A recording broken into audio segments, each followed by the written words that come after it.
60 000 personnes en 48 heures, dans une ville qui en compte 85 000. Ce qui s'est passé à Ceuta fin juillet n'est pas un simple fait divers migratoire. C'est une crise géopolitique avec des vies humaines au milieu. Ce documentaire est là pour comprendre. D'abord, la géographie parce que tout part de là. Ceuta et Melilla sont deux villes espagnoles situées sur la côte africaine, face au détroit de Gibraltar.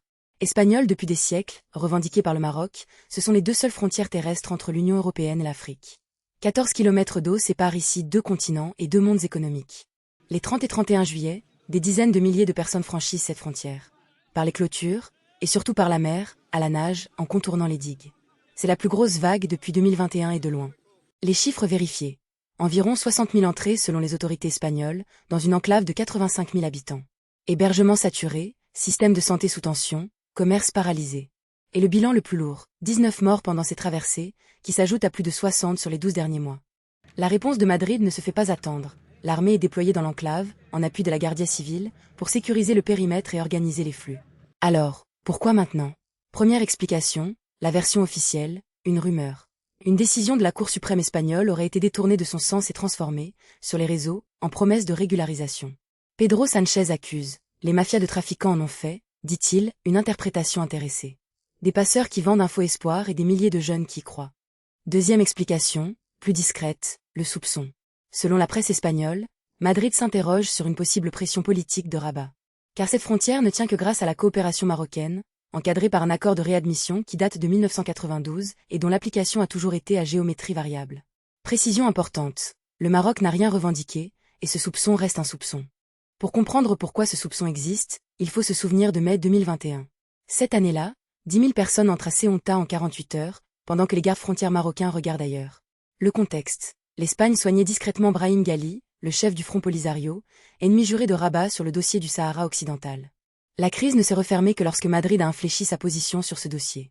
La frontière avait servi de levier. Et ça avait marché. C'est ce que les chercheurs appellent l'instrumentalisation migratoire, utiliser des personnes comme outil de pression entre États. La Turquie l'a fait aux portes de la Grèce en 2020, la Biélorussie face à la Pologne en 2021, Ceuta en 2021 déjà. Le mode d'emploi est documenté. Et son cynisme aussi. L'arme ne coûte rien à celui qui l'actionne. Ce sont les personnes déplacées qui paient le prix. Mais cette crise a aussi une fin et c'est le chiffre le plus important du dossier, le retour.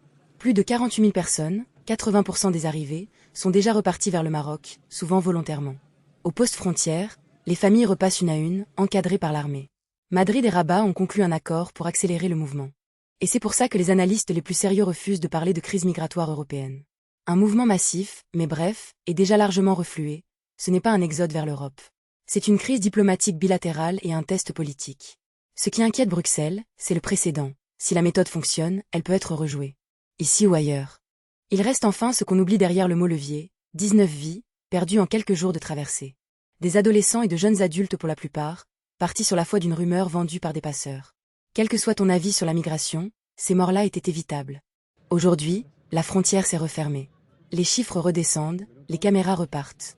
Mais les causes, elles, sont toutes encore là. L'écart économique, le contentieux du Sahara occidental, et une frontière qui ne tient que par la volonté des deux capitales. Jusqu'à la prochaine fois, la question reste ouverte, et elle dépasse l'Espagne.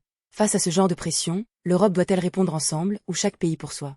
Ton analyse argumentée en commentaire ici, on juge des faits, pas des personnes. C'était le doc, d'Info Direct. Abonne-toi.